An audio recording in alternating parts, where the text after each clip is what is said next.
What you're about to see is a matter of human record. Explain it, we cannot.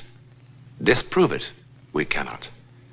We simply invite you to explore with us the amazing world of the unknown, to take that one step beyond.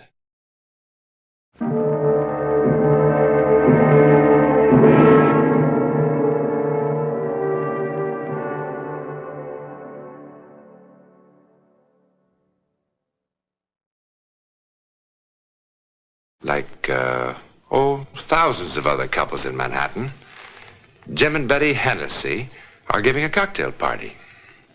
Now, all those other parties will end with people falling in love with each other, with people getting sore at each other, with hangovers, and with plenty of work for the maid. But this one, oh boy, this one. I don't know. Sometimes I can't do it at all. Oh, stop that. What about the time that you told Marie Cooper that their house was going to burn down 3 days before it happened? Yeah, that was really out of this world. It was really horrible. It wasn't your fault, darling. After all, you got us married. How did she manage that? She told me I was going to meet a man in Bermuda because of a flat bicycle tire. And a year later, I would marry him. And we were married to the day. How come you could fix a bicycle tire? In the Army, you couldn't clean your rifle. I still can. Oh, well, now, come on, it's not that bad. Oh, he's very handy. No kidding. She's really terrific. She went into some kind of hypnotic sleep a year before Betty and I ever laid eyes on each other. And she called all the shots right on the button. Sure she did. You don't believe it, huh? Well, I believe she saved lots of cocktail parties. Look, next time you're in Chicago, remind me to take you on State Street to a little old woman. She's got a genuine African monkey paw. All she does is touch it, and the whole future lights up. Now, she told me I'd be the next governor of Illinois. Oh, you'd love her. Okay, buddy. Ladies and gentlemen, we have a wise guy from Chicago in our midst. He doesn't believe in our Ellen. What do you say, Ellen? Would you be willing to do it? Oh, please, I'd rather not. Well, maybe the spirits are with Miss Larrabee today. Some other time. You mean when there are no cynics on the premises? No, just some other time. But there can't be any other time, Ellen. He's flying back to Chicago tonight. Come on, don't make a jackass out of me. I think this is wonderful. You and Arthur have never seen each other before. You know absolutely nothing about him. And you might be able to tell him something. It'll wipe that smug smile off his face. Charlie, come on. You make her do it. Now, what's Charlie got to do with it? Well, they sort of work together. Uh-huh. That's an act. Well, maybe it is an act. Sometimes it works out, sometimes it doesn't. You want to, Ellen? I just don't feel up to it now. Well, then forget about it. You don't have to sing for your supper around here. It's too bad. I like party games. Like post office. I'm a whiz at post office. And I'm sorry I'm such a wet blanket. Oh, look, for Pete's sake, I hope I didn't hurt your feelings. You didn't hurt my feelings, Mr. Douglas. Mr. Douglas. All right. I'm ready. Oh, marvelous. Oh, good. Good. Now, Ellen, you don't have to do this. I want to. Mr. Douglas, I hope you'll be amused. Well, come on, everybody. Get comfortable. Grab a chair. Now the party livens up. Excuse me. Marvelous. All right, Ellen, now close your eyes. Now relax. Relax completely. Now you're sinking. Down, down, down. You're floating. The mind is free in space. Worlds far away. Far away. You feel wonderful. Light and wonderful. Wonderful. Wonderful. Wonderful. Now, where are you, Ellen? Moving. Moving. Do you see anything? Nothing. Nothing. Oh. He doesn't notice them. Notice what? They're not his anyway. What's not his, Ellen? The keys.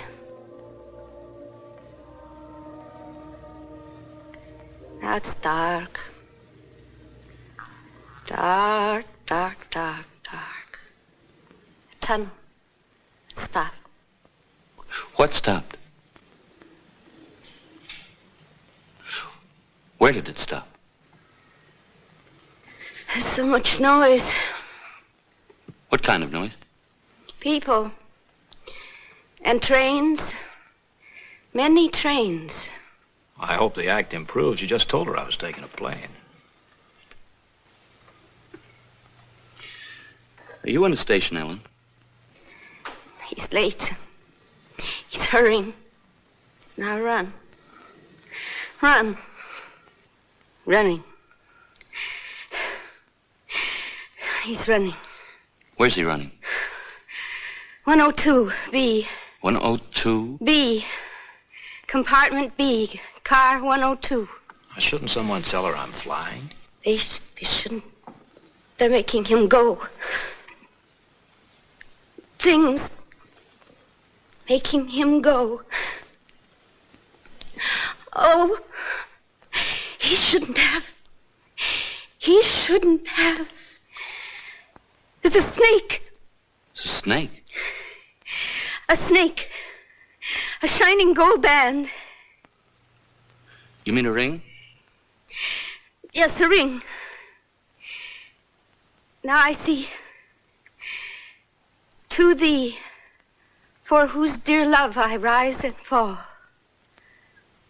Oh, isn't that lovely? It must have meant a lot. Whose ring, Ellen? Hers.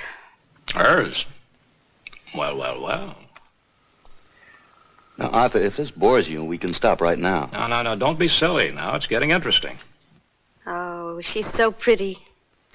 Dark hair. Very interesting. Traveling suit. Gray. Fur bow.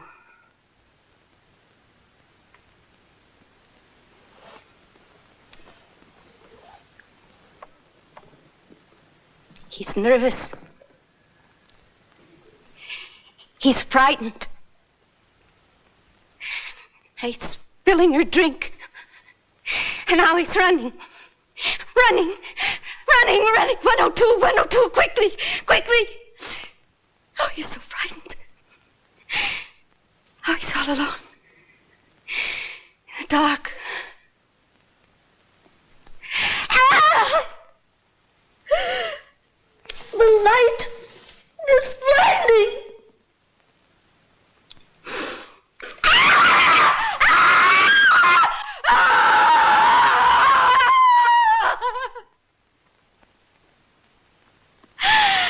Standing in front of him with a knife.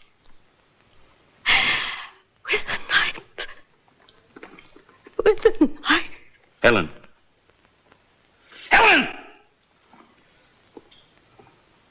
You're all right, darling. You're all right now. Well, nothing like this ever happened before, Arthur. I'm sorry. Guess it was a lousy idea. What did I say?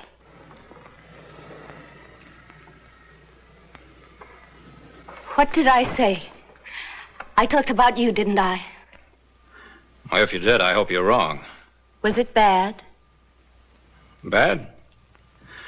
Oh, I'm going to be rich as a Maharaja, live to be 150, and fall in love with an international beauty.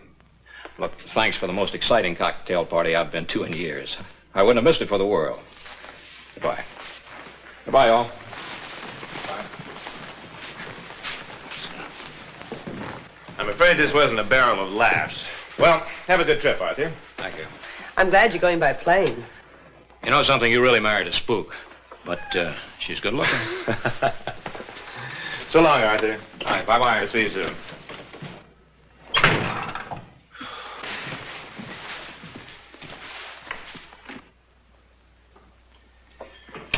For being such a bust, there's an awful lot to clean up. Never mind, Maddie, I'll get it. I wonder who that could be. I hope nobody forgot anything. One thing I can't stand is a party that never ends. Arthur! Hey, where's the party? Well, what happened? Why aren't you in the plane? Well, don't you ever look out your windows? Nothing's leaving Idlewild for who knows how long. What are you going to do? Exactly what your Miss Larrabee said I was going to do. Well, I knew you wouldn't mind my waiting here instead of the station. You're not going to take a train.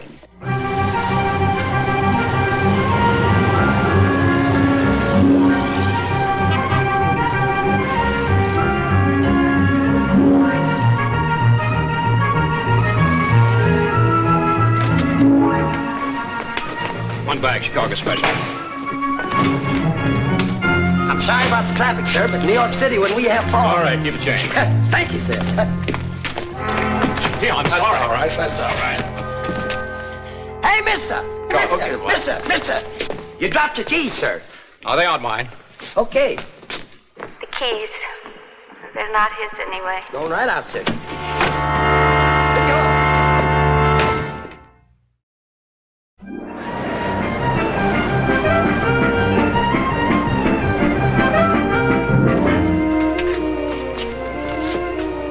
Good evening. Good evening. Douglas.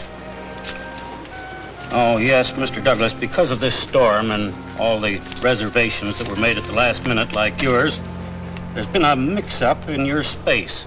Now, I can give you compartment L in car 271 or, let's see, car 102, compartment B. Compartment B, car 102. What were those numbers? Car 271. I mean the last. Compartment B, car 102. Well, I'll take the other one. Car 270. It doesn't really matter. The compartments are exactly the same. That's what you think. I beg your pardon? Thanks very much. Good evening.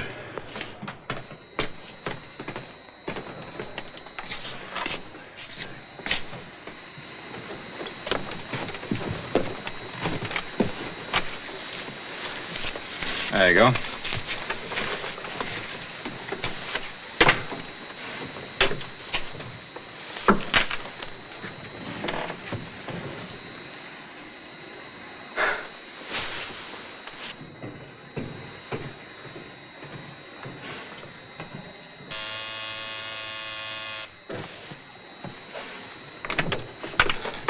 Beg pardon, sir.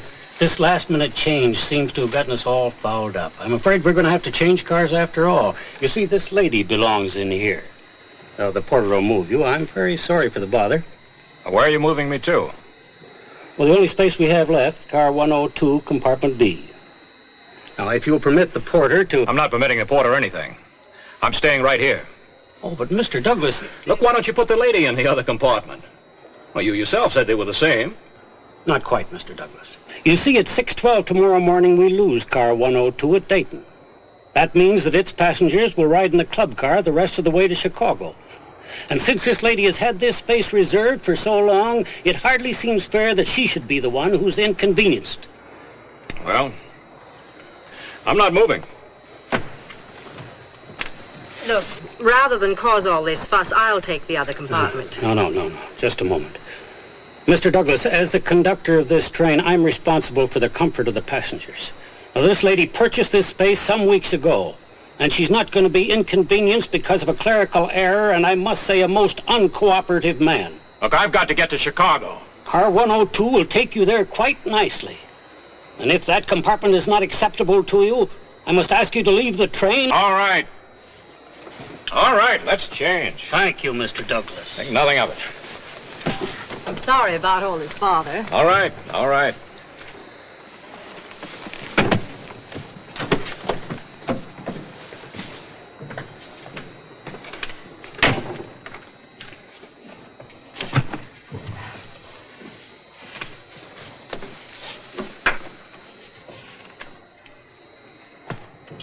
aboard!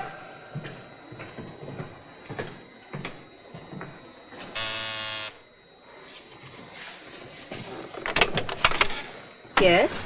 Oh, excuse me. I believe I left my hat in here. Oh. Thank you. I shouldn't have made all the fuss about the compartment. Oh, that's all right. Nobody likes to be shuttled about. Yes? I did apologize about getting annoyed, didn't I? Yes, you did. I'm sorry. The two cheapest words in the language. When a fellow says I'm sorry and offers to buy you a drink, that really means something. What do you say? Oh, thank you. Maybe if you're in the club car later, I'll see you there, but first I must change. Well, you look fine the way you are. I'm glad you approve. I do. I'll be waiting for you.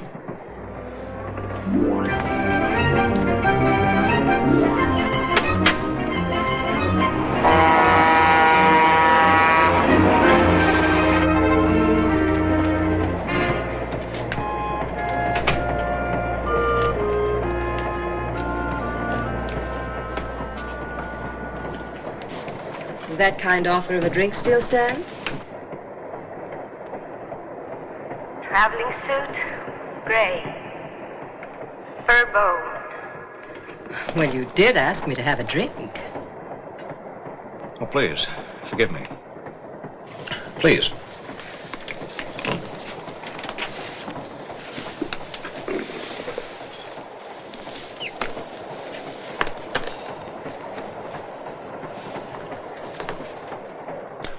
What'll you have? Scotch and soda, if I may. Scotch and soda. Oh, she's so pretty. Dark hair. Is something wrong? I don't know.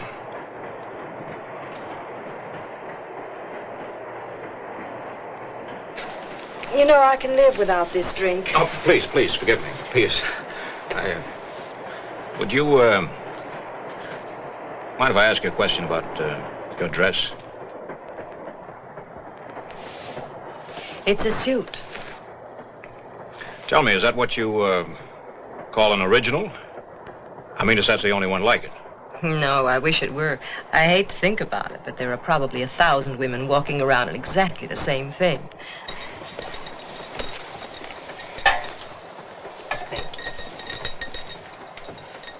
Here's to the man in compartment B. Live in Chicago? Not exactly in Chicago. Evanston. Have friends in New York?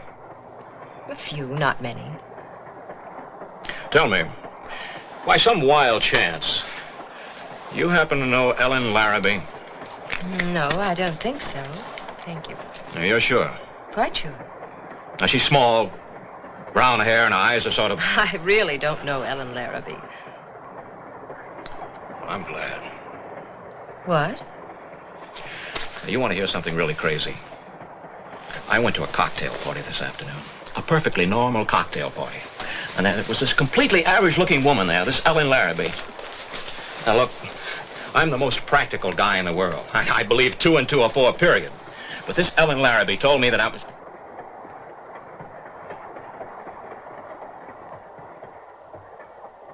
It's a snake. And what did she tell you? A snake. Well, do you want them or not? To thee, for whose dear love I rise and fall. Let me see that. What? That ring. All right. It's quite old. It's a serpent ring. I picked it up in a little antique shop on Madison Avenue. Being a woman, I liked the sentiment inside. To thee, for whose dear love I rise and fall. Isn't that lovely? It must have meant so much. Look, do you know me? Have you ever seen me before? Now, I must know, I must. Did you know I was taking a strain? No, I've never seen you before. Are you feeling all right? Look, my name is Douglas, Arthur Douglas. Now, does that name mean anything to you? Look, Mr. Douglas, it's none of my business, but I really think that Oh, this is insane!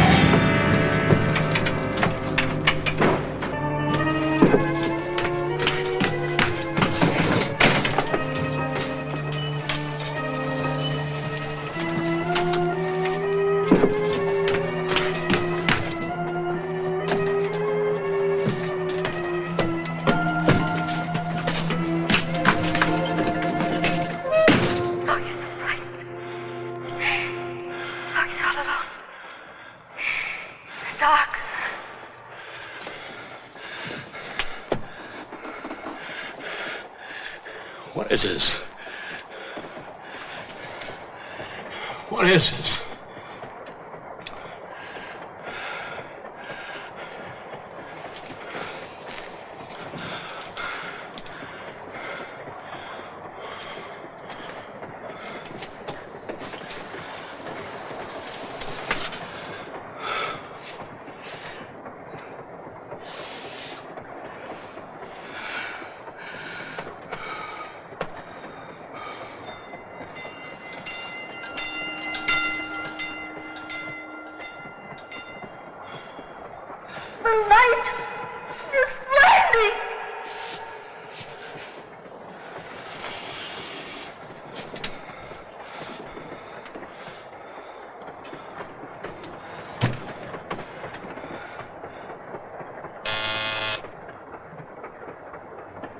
Mr. Douglas?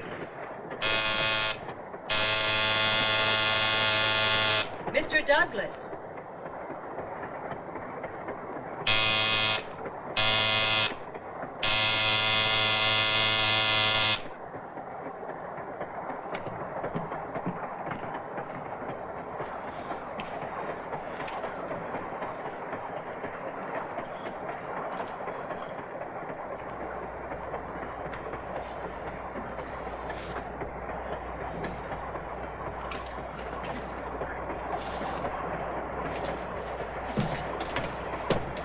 Mr. Douglas.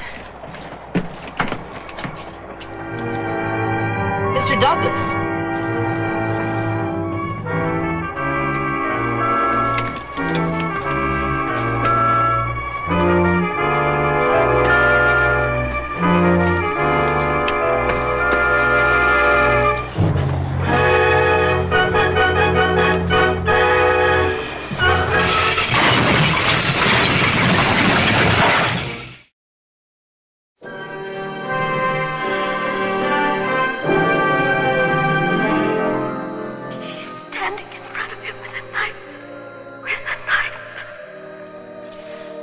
Just lie still.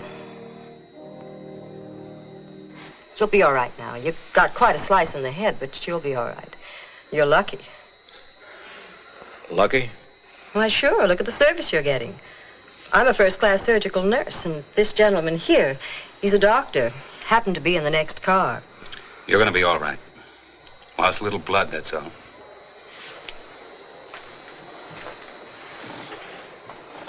Whatever made you pull that emergency cord? They'll probably give you a medal. Medal? If you hadn't pulled that cord, Lord knows how many people would be dead instead of just shaken up. What are you talking about? I'm talking about the freight train that was stalled on the track 100 yards ahead of us. The signal system failed. We stopped about 6 yards from the caboose. But how did you know that the train was there? I mean, you couldn't possibly have known. No one could have known. No one? Ellen Larrabee knew. How? Well, there are a lot of theories. Precognition. Clairvoyance. Some people might even call it a happy coincidence. But does that explain it? I mean, really explain it. To whom it happened, we know. Where it happened, we know. How or why it happened.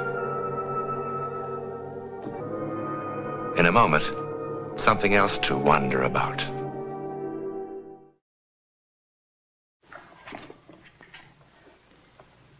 Next week? This is a film developing tray, a rather ordinary object. But next week, when we take that one step beyond, this commonplace item from a photographer's darkroom will play quite a part in a bizarre story of the unknown world. I think you'll be shocked by what develops.